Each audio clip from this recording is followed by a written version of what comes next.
Welcome to Face to Face. This is a show about change and about what's next. It's a show that wants to ask questions, peel back the layers of our average everyday experience, and go beyond scratching the surface.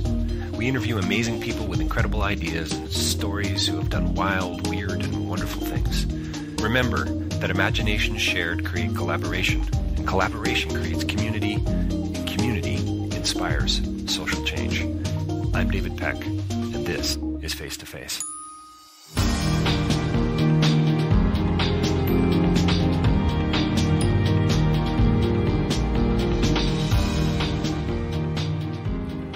So my next interview is with Natasha Luckhardt, and we talk about her new film, Town of Widows. It's currently airing on CBC Docs. You can find it there. Just search for that, Natasha Luckhardt, and the film Town of Widows, and you will find it for sure.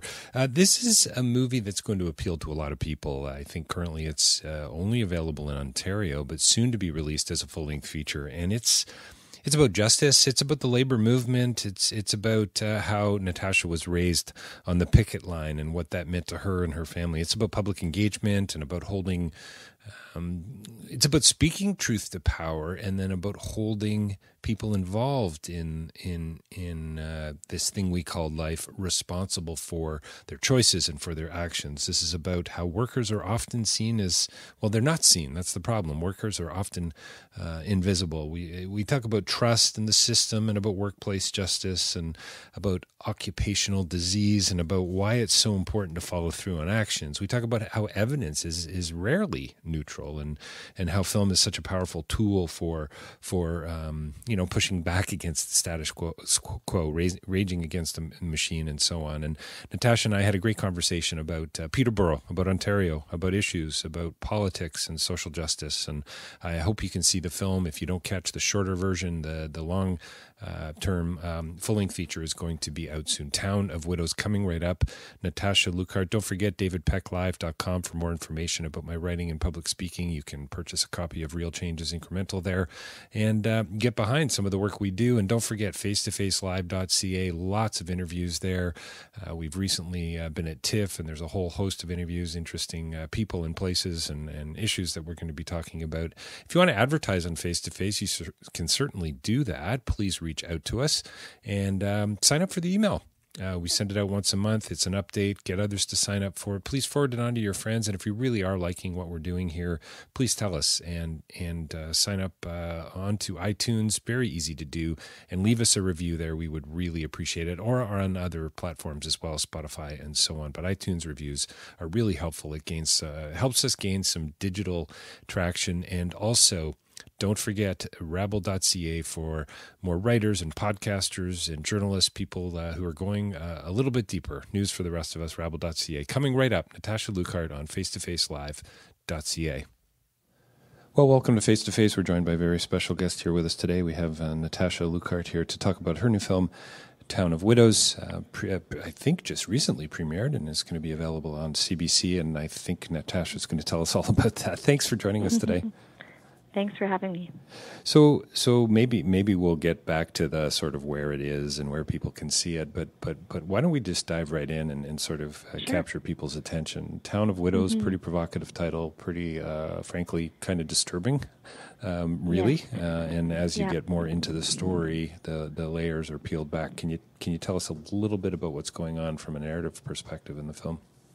Yes, of course. Actually, I was speaking to someone on CBC last week, and they said towns of widows by mistake, and I think that's very relevant because there's so many old industry towns like Peterborough where workers and widows are left to deal with a legacy of cancer, and in this case, they're also left to deal with a compensation system that they say is very much stacked against them. And so I came across this community when I was doing my master's thesis, and a family friend told me that workers were dropping like flies from cancer after working at GE. Yeah. And so I did my master's thesis around it, and then I thought I can't leave this alone. As we were talking about, I can't walk away from this community. And so I figured out a way to do a documentary, and that's what people are seeing now. So how much did your academic work inform the film? Oh, completely. I mean, I met everyone 5 years ago when I started interviewing people. And that's when I realized that there are more widows than workers.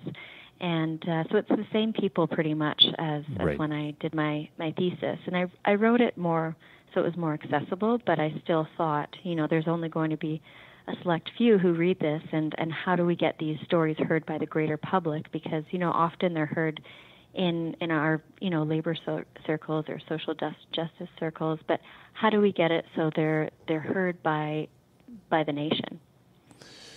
So you had already met most of these people and had a pre-established relationship. That sounds way too formal. You probably were kind of chummy with them in some respects, and I would imagine it kind of had an impact on how you stepped into their stories again. Yeah, definitely. I think I really approached it, I hope, sensitively, and it's really been the greatest honor to be able to share their stories.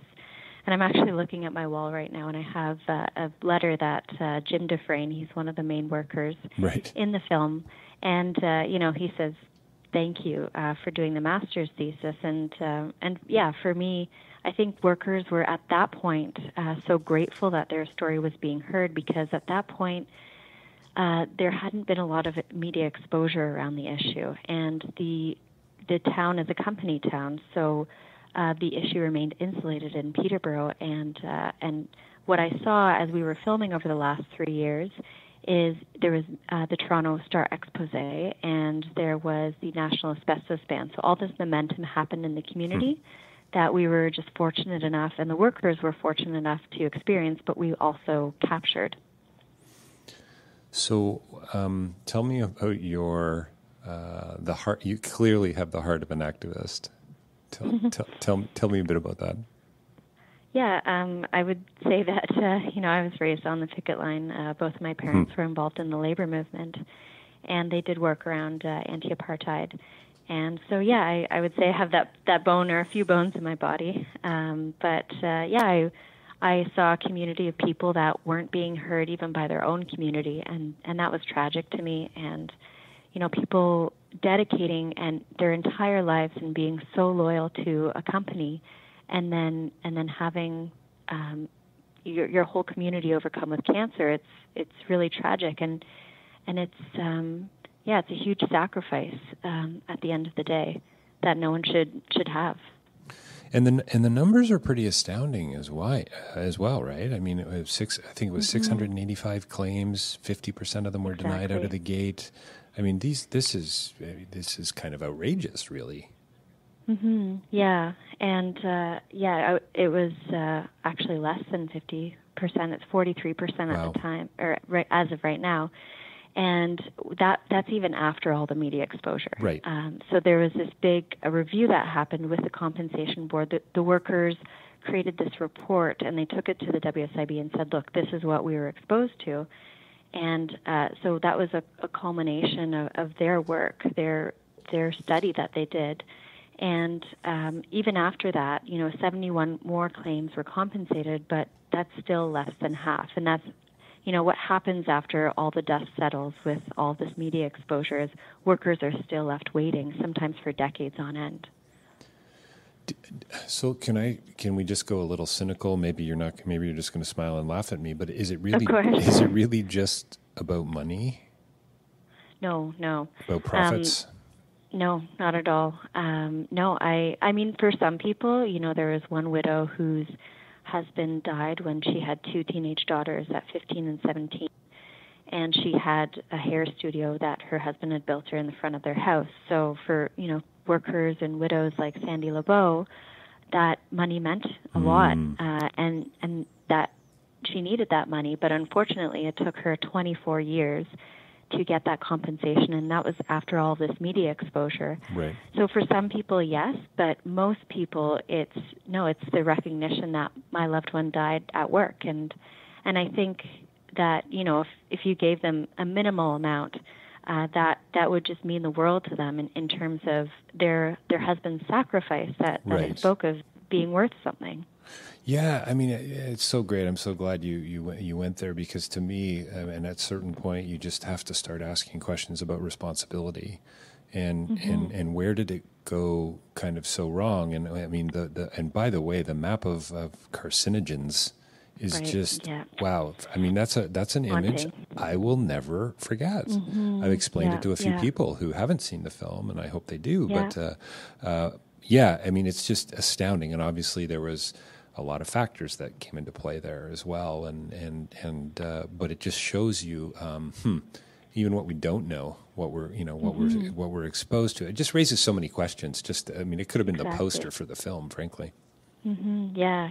I'm glad you brought that up. Yeah, for anyone who hasn't seen that map, is what happened is the workers weren't happy with a GE funded report that was supposed to be of the plant, but they said was largely misrepresented. So they took it upon themselves to map out the plant with the different carcinogens and different stickers for different carcinogens. And it's, as the Toronto Star journalist explains it, just a mess of chemicals on this plant map. And it's also been done on a body map, and it's just haunting to see the clusters of cancer even within the body that workers were showing up with. And it was really grassroots science that they did, and they took it to the compensation board, and they said, this is what we were exposed to, and they found 3,000 different chemicals, 40 known carcinogens, and 500 pounds of asbestos being used per day in 1971. Wow. So that's very compelling research, all done by workers with the support of their union. Yeah, that's wild. I mean, I guess at some point, I mean, the money question goes the other way. Is it all about money for GE? Is it all about holding it back and about profits and so on? And I mean, on a one level, I guess they didn't. There were certain science they didn't have back then. They didn't have evidence and so on. But for me, to me, and I hope you can speak to this, and I'm sure you can. But to me, it's about responsibility, or at least taking some responsibility. Right. For the what then, for what has happened, in so many cases. I mean, we're not just talking about a few. This is deeply systemic. Yeah, and that's what one widow, Sandra Condon, says. She says, I just want them to take responsibility for what they did in this community. And now they're gone in the community too, right? So there's this allegiance and loyalty to the company, and then they can just get up and leave. And what do they leave behind is a community of suffering people, a lethal legacy. And what's interesting about the responsibility financially is that, I mean, GE has insurance for all of this. Right. So they have the Workplace Safety and Insurance Board. And a lot of people have this notion that, we the public fund it, when in fact it's employers.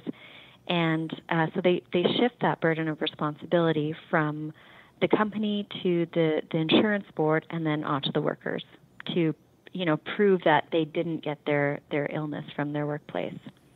It's so interesting. Isn't the WSIB and isn't that on behalf of the worker?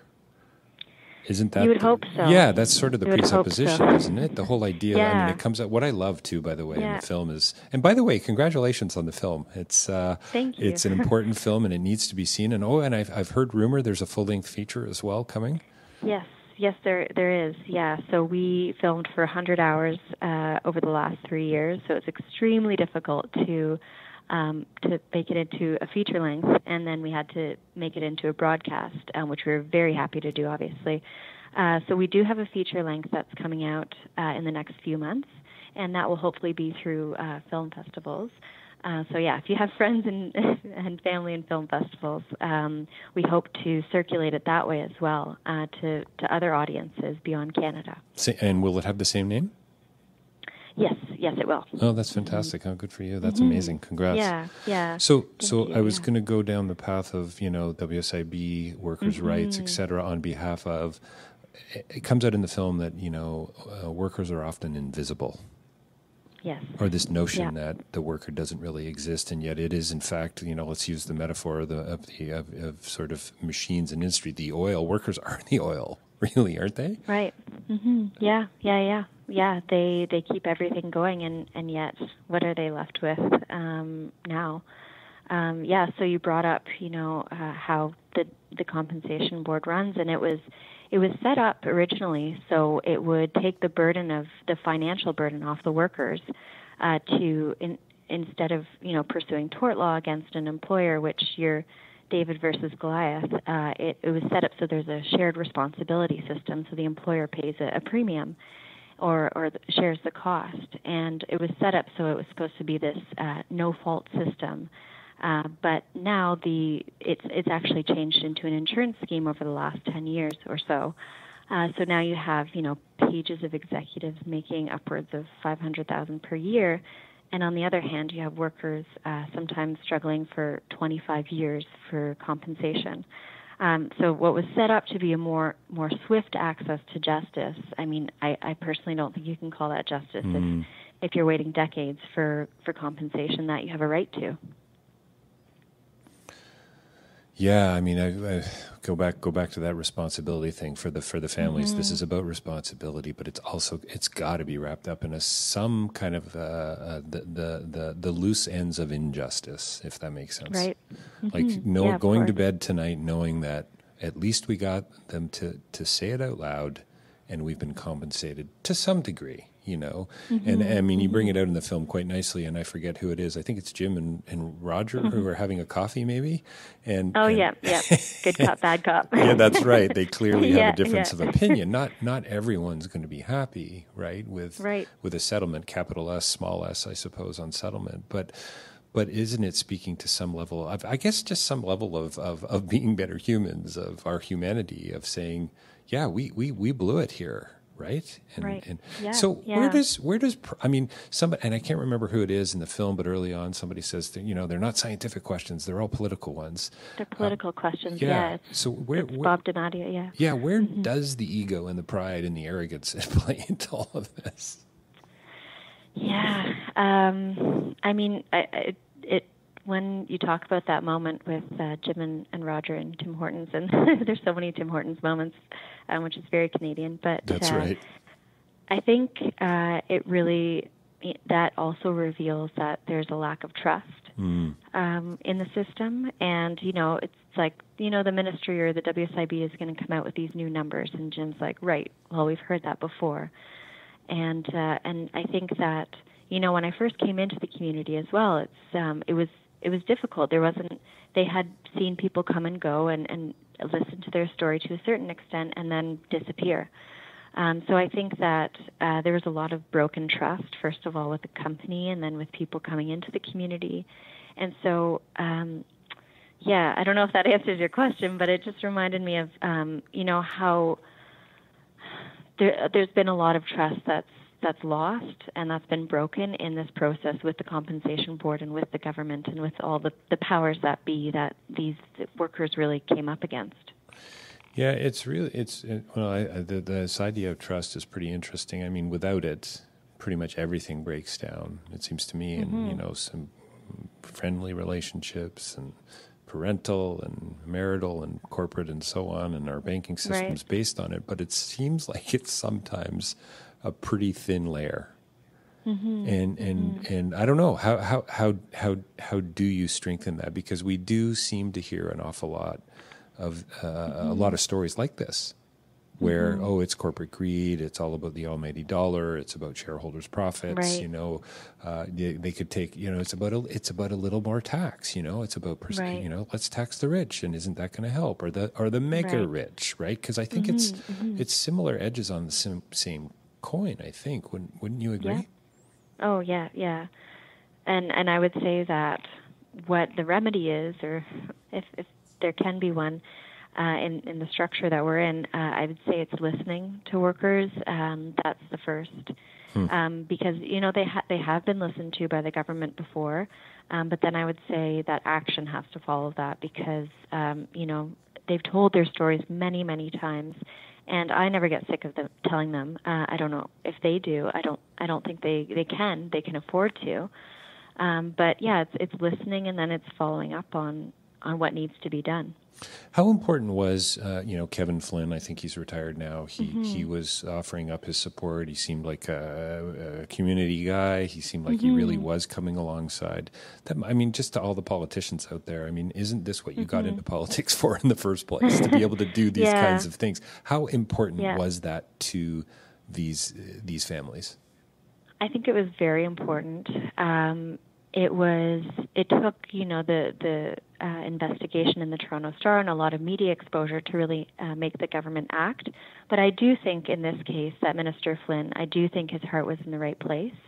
Now, it didn't really matter at the end of the day, unfortunately, because of how the compensation system is set up. So I think he really did have the political will to bring justice to these workers, but I don't know if he had the political might, and I don't mean that in a slight at all to him. Right, it's just that, no, that makes sense. The compensation board was set up so that governments of the day wouldn't influence the compensation board.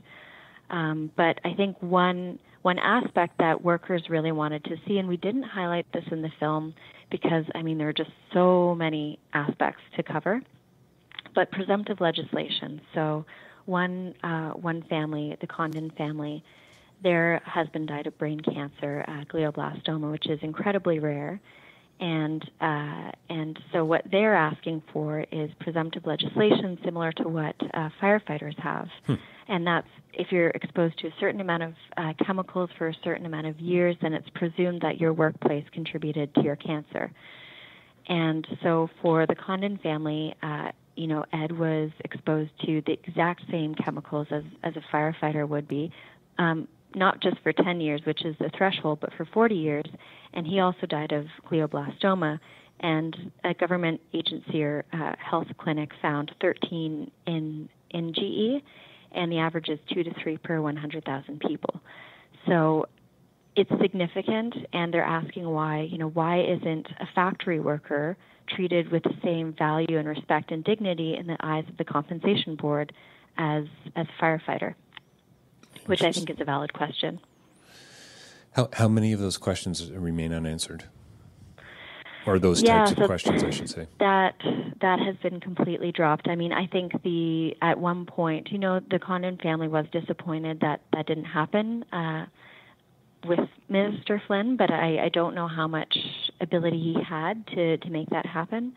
And then now with the Ford government, I couldn't imagine that would happen under this reign. It's interesting. You bring up something I wrote down when I was watching the film, and I've studied philosophy for most of my life, epistemology actually. So getting into questions around knowledge and so on. And there was a line from, I think, help me out here, but I think a scientist or a lawyer on the other side. And the line was, we don't want to be quick, we want to be fair, and let the evidence speak for itself. Right. And I kind of laughed out loud when he said that. And I don't think I'd really heard this phrase, this cliche, in the same way until I'd seen it in context of your story and the film and what's been going on with all these families. Because frankly, you know what? It's really not about the evidence here. It's about the perspective on the evidence, isn't it? Mm-hmm. Yeah. So it becomes a sociological question. It becomes a cultural question. It becomes a question about power, not about knowledge necessarily, right? Yeah, of course. And science, no matter how you want to look at it, is political. It depends on who's funding the science. It depends on who's doing the science. So, for them to say that evidence can be neutral, I don't think that's possible. What happened in this case, for those who haven't watched it, or for those who will watch it, is that the compensation board used a report that was conducted by a GE scientist. And what the workers said was that it didn't look at exposures, that there was a poor methodology. The report compartmentalized exposures, so it said, where there was a wall or a chain link fence, that it was actually a wall. So they cordoned off these exposures, and there was some wrong numbers. The workers said it wasn't peer reviewed. So there were all these defaults, and it was deeply flawed, the workers said, and experts as well. And so I don't think it's unheard of that this report would exist and that GE would fund this report, but it's a whole other thing for the compensation board to rely upon it. And even after the workers mapped out the plant and said, this is what we really worked with, we've heard from worker advocates that they're still using this darn report. So, science is political, and I really don't think that, if you're waiting for decades on end, then I just don't know. Well, and it makes me wonder, too, to what degree we use data that's convenient. We lean on the science when it applies. Or when it applies to us, or when it applies in our favor. When it's to our liking, yeah. Well, and I love, this is what I love about your film too. Here's this story about these families, and this is important. This is about human rights. It's about social justice and labor and speaking truth to power and all those things that are so essential and fundamental to being better humans, it seems to me. But it's also layered on other levels. I mean, you're asking some pretty important philosophical questions here. I mean, environmental questions too. And so I love the nuance. I love the layers. I love the metaphor of the snow falling. It's wonderful stuff. Yeah. So just to switch gears just a tiny bit here before I want to get back to sort of that environmental side. Are you on your way to becoming a journalist? Are you becoming a filmmaker? What's or an academic perhaps? Well, I'd say that, I don't know, if I could be all three, that would be wonderful. Well, maybe you can. Well, in fact, maybe you already are. Maybe I have, yeah. I mean, I did do journalism for undergrad, but I didn't pass the darn French test that they have. Oh, you're kidding. Oh, that's hysterical. Yeah. So I did journalism and political science for my undergrad, and so I did study journalism. I did practice a bit, and I think filmmaking is such a powerful tool. It takes a while and it takes a lot of money, but it's so compelling, and that's what compelled me to tell the story through film. If you see the people, if you see Jim, one widow or one daughter, actually, she texted me after she saw the film, and she said, if it's possible, I love Jim even more, because, and she knows Jim well now, but they're such amazing people, and I would love to be all three, and I think really all that matters at the end of the day is that we're telling these kinds of stories in whatever manner is most effective, and in whatever manner people are going to hear the most and the loudest. So to my earlier point about layers and so on, I'm pretty sure it was Jim who said, I think he was out on the water, and he said something to the effect of, I've yet to see a muskie smoking. Tell us a little bit about that and why that's sort of applicable to this greater issue around the environment and why we need to be held responsible. Yeah. And I do want to go back on a few things that you mentioned about Jim. Yeah, of course. Because Jim brings up so much. So he's the list keeper. He keeps a list of people who have. That's funny. Yeah, and he's incredible. And he, if you ever go into his house or if you see the film, he's just surrounded by books. That's right. Yeah, it's a great shot of him in his office, I guess, or his whatever rec room or whatever the heck it is. Yeah. So he's a list keeper and a bookkeeper and a book collector, and so he gathers lists or names of people who have died of cancer and also heart attacks, which is a whole other cluster that we didn't get into. And he also, talking about the science of how you handle science, he was also part of plucking the goose, which is plucking asbestos from the vents and putting it in bags. And the workers' claims were that they sold it to the community, and that's a whole other thing we can get into in a second. But the compensation board caseworker said, well, there's no building here, there's no roof here where that could have happened, and so it was the burden was on the workers to show that actually this building did exist, and that's actually what happened. And for Jim, in terms of the environment, he has, and it took a lot to get that scene into the film because it's taking us on a whole other tangent. Right. But we just thought, this needs to be told because this is also a huge part of the legacy that companies leave behind. And Jim has such a beautiful relationship with the land and the water. And it's in the feature length, but, he talks about the impact on the indigenous communities downstream and how there's always communities downstream. And, which is a principle of sort of international development, right? What a beautiful, It's like what's going on farther upstream. It's a question. Exactly. It's about going deeper and splash and ripple and all of that for good and for ill. Mm-hmm. Yeah, exactly. Yeah. So he begs those questions in the most unassuming way. And I think that's what makes them so effective. And, he talks about, the chemicals that the employees that they used to dump under GE's direction in the lake. And it wasn't just GE at the time. It was, Peterborough was this huge industrial complex.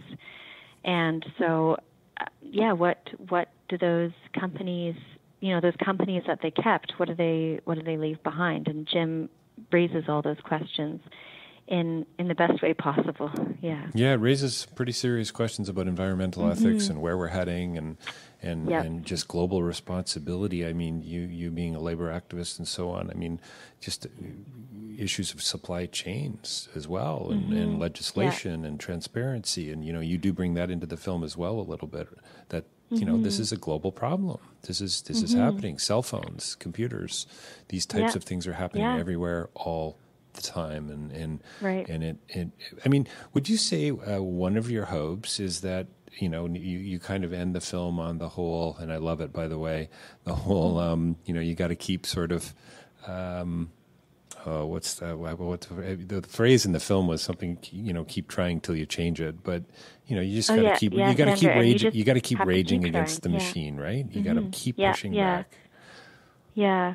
I love that moment because she catches herself, and if they can't do it, well, you just keep trying and you keep trying. There's no other option for those families.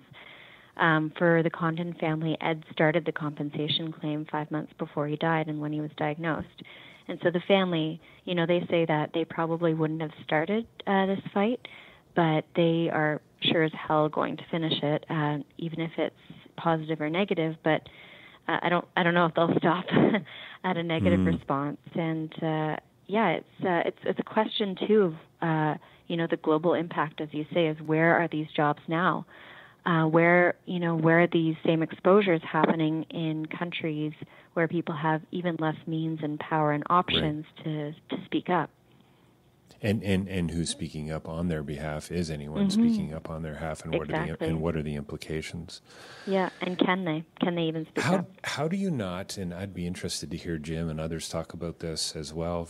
And maybe this comes out in the full-length feature. But how do you not, go dark? How do you not go inward? How do you not go cynical when you're pushing back and speaking truth to power in such a specific and frankly personal and meaningful way? And it's like you've studied this film. It's amazing. There is that moment with Jim where he says, neighbors are asking, you haven't been in the paper, you haven't been in the news, haven't heard from you in a while. And he's usually the one looking out for other people, is how checking in with everyone, right? And I think, and I've experienced this myself over the past 5 years, sometimes you have to take a breather and you have to recoup, and you have to take that moment in order to be as big as you can against all that's happening. How about you personally? You don't sound like a melancholic soul to me. You sound like you get out of bed with your dukes raised. You're ready for the fight. Yeah. You've got a history of it in your background. Yeah. I would say I'm always hopeful. How do you you know what, Natasha? How do you water that?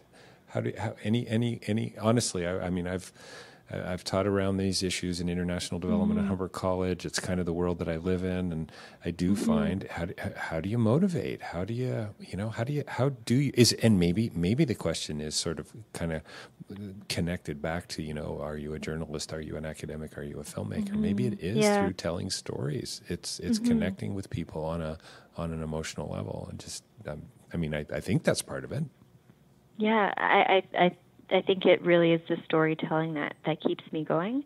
And I mean, I can think of a million examples of what workers have said to any question. And they've said it in the most plain speak, honest, genuine, and compelling kind of way. So I think it's their stories. Their stories are also very haunting. So it's, and with that, there's a lot of action that has to be done. There are these horrible stories, and I think when I first came into the community, it was very tragic because the community itself wasn't responding to their neighbors who were suffering. So that was very tragic for me, and that was very difficult to to grapple with. But then I think, as a result of all this momentum in the community, that really kept spirits high, both, with myself, but more importantly, in the community.